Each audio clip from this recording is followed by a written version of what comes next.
Welcome to Tangled Fandom. Tangled Fandom is the ultimate mashup podcast for Disney lovers and fandom fanatics alike.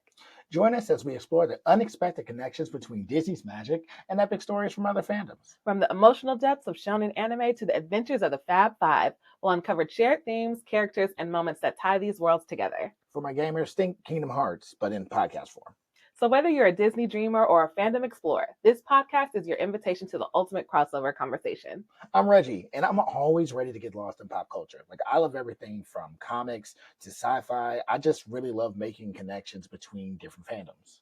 And I'm Erica, your Disney expert. I love all things Disney, from the timeless classics to the latest animated films. So this cast is for fans of Disney, anime, comics, television shows, movies, basically anyone who loves talking about their favorites. So yeah, I would say that this podcast is that safe space for that friendship or that relationship that has one Disney adult and one non-Disney adult, for you all to come together and have a safe space where you all can both kind of nerd out about all of the things that you love. I love the way that you described it. I agree. We just want to create a safe space for people to bring their best stuff, their favorite books, their favorite movies, their favorite stories, and just be able to see how they can connect to others. Absolutely. So if you're interested in that, you should stick with us and let's show you a little bit about some of the things that we love. So today, I would love for us to chat about some of the things that we love. So I would love for us to kind of talk about some of the classics, the iconic,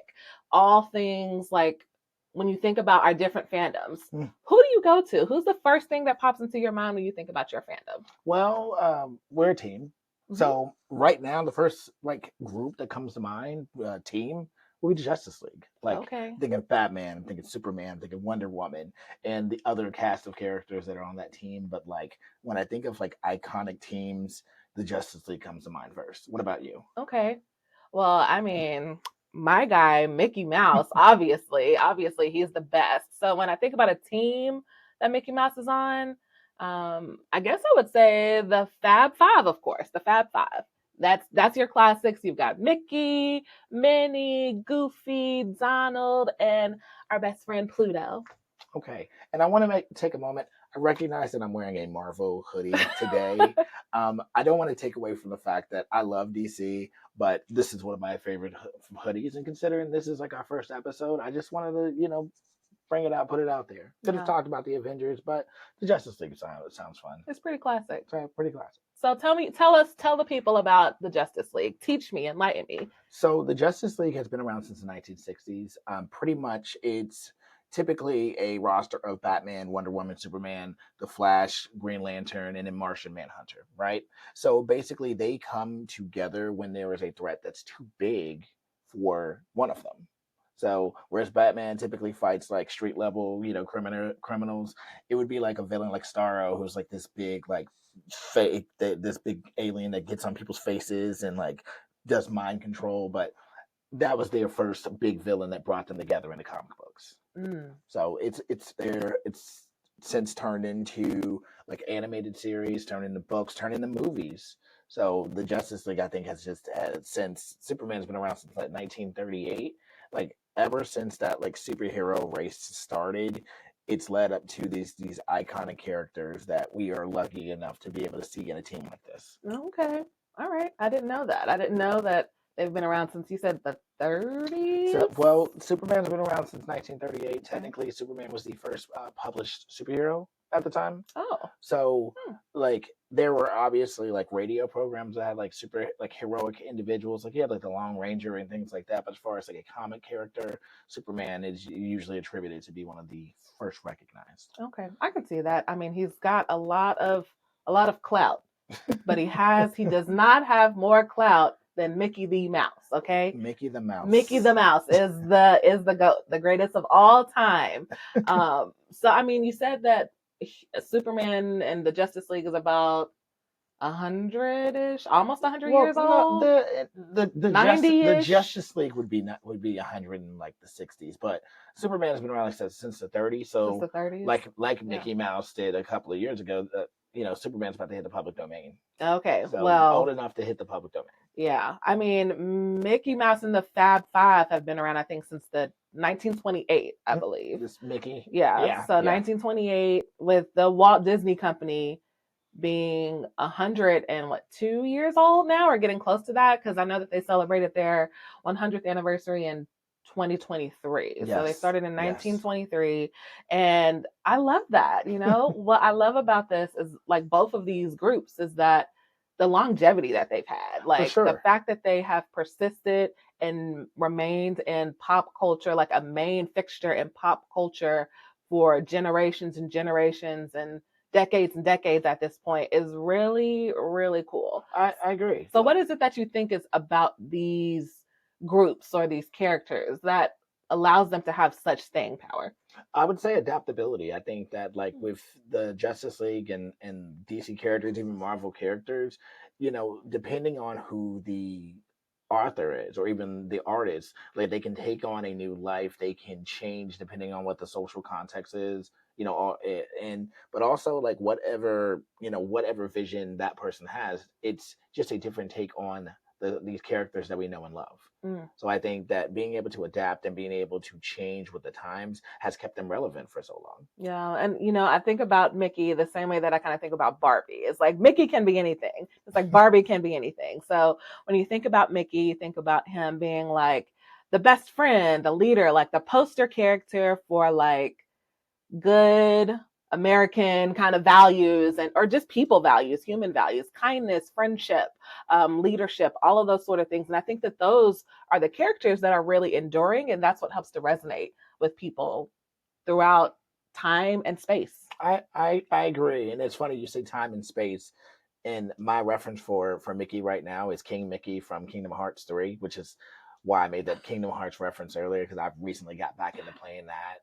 So Mickey being the king in that universe makes sense, because like without Mickey, a lot of these properties don't exist. So the things that we're going to be talking about in future episodes, the animated films, the movies, like it had to start from somewhere. Yeah. So I mean, Mickey is iconic, just like I would say Superman, Batman, Wonder Woman are, because you can go just about anywhere in the world, see an icon and people be able to recognize who these characters are. Yeah, but I mean, I think if you let's play a game. Let's play a game. Go ahead. All right. So let's kind of pit let's do a comparison. Like, who is more iconic? Who do you think is more iconic between the Fab Five and the Justice League?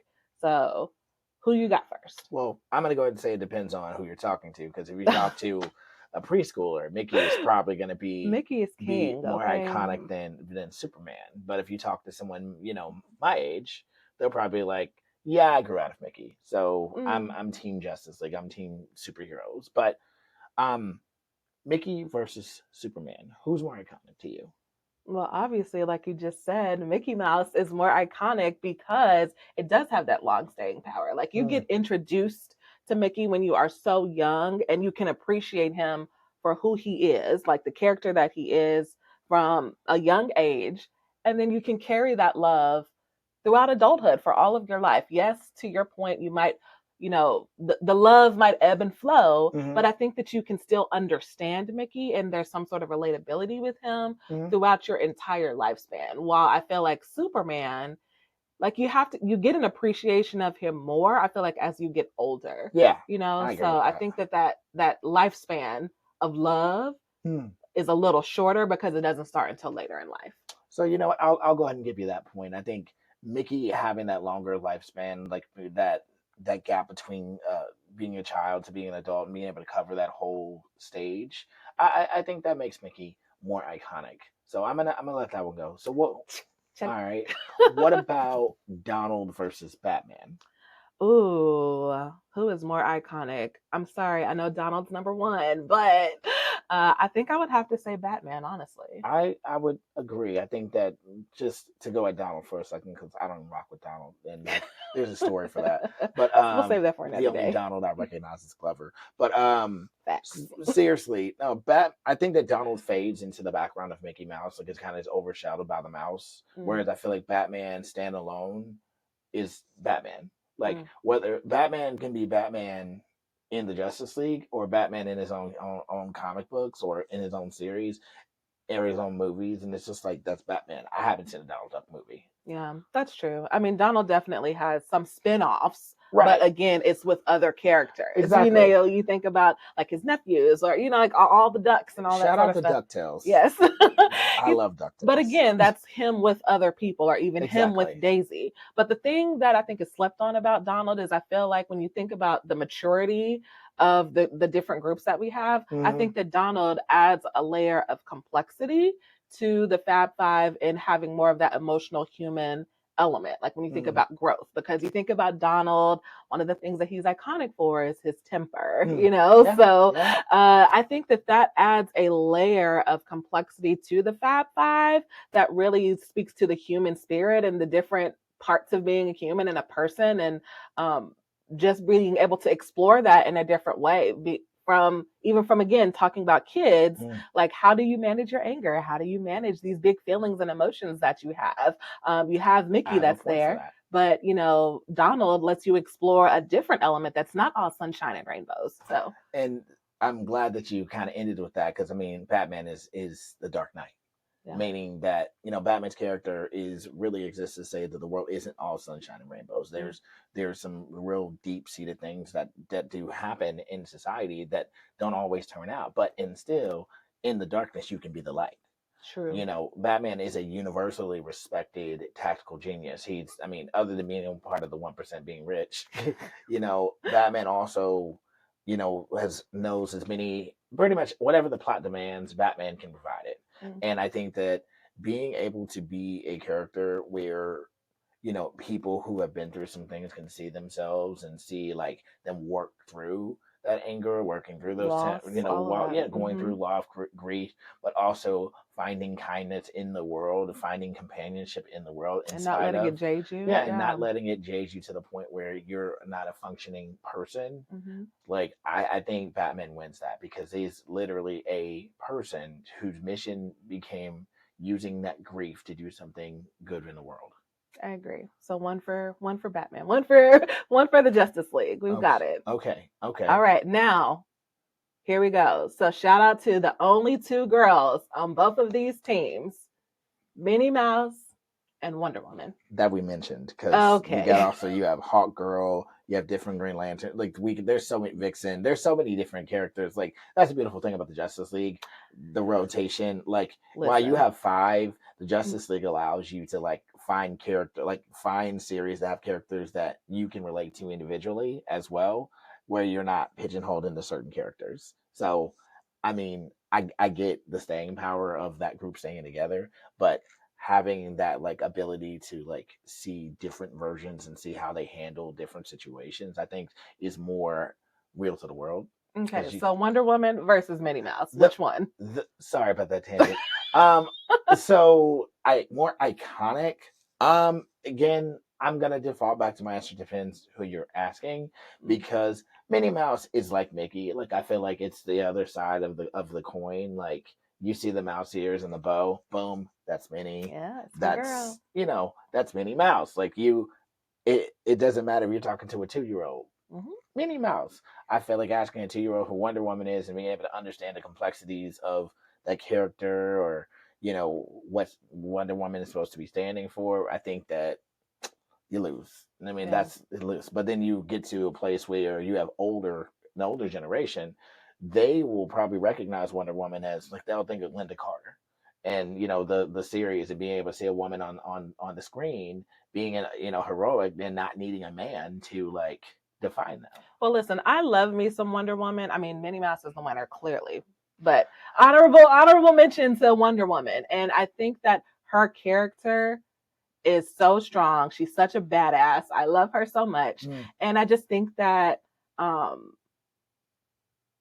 when you think about like movies and representation and things like that, where mainstream, Yeah, yeah. I don't think that she's gotten, like, her character has been done the best, like the most justice.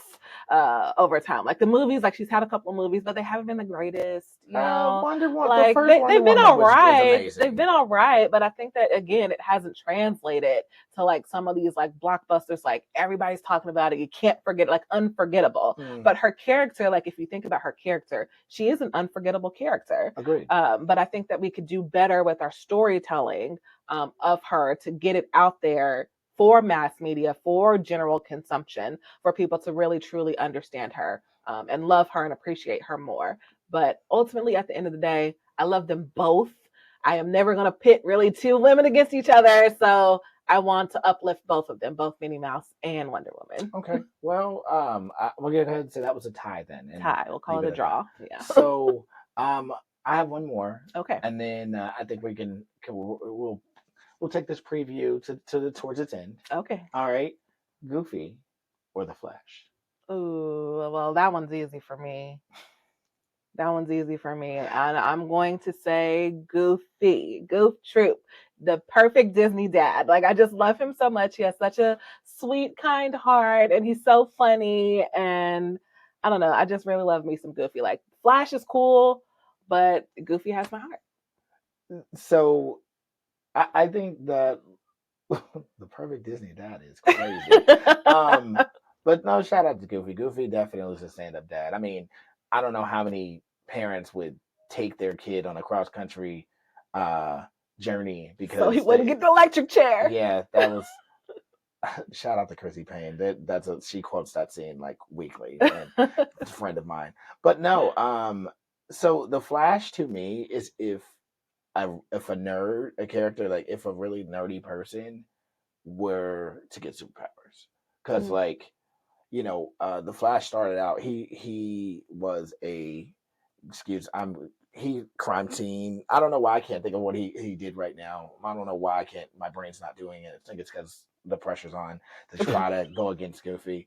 Because you know that Goofy's the guy. Well, yeah, but no, like the Flash, like got super speed, and you would think, okay, he's really fast. That's all the nuance to it. But no, like he had, depending on which version, between Wally West and Barry Allen or any of the misses, you know, Jay Garrick, depending on they have to be creative with these powers. They have to find different ways to deal with these street level street level threats, and their rogues, or intergalactic, threats. So I think that the Flash, like as a character, there's been so many different versions because I think that what the character brings to the table is needed. Like with Batman, like there's a nuance. Like Barry has also gone through grief. Barry, Barry has gone through loss. Barry has found himself in situations where he had to move differently. He had to show compassion. He had to show understanding. And I feel like from the emotional spectrum, Barry gives me more. I think that, the Flash gives me more across the emotional spectrum. But I think as far as iconic, it's more iconic for adults. Yeah.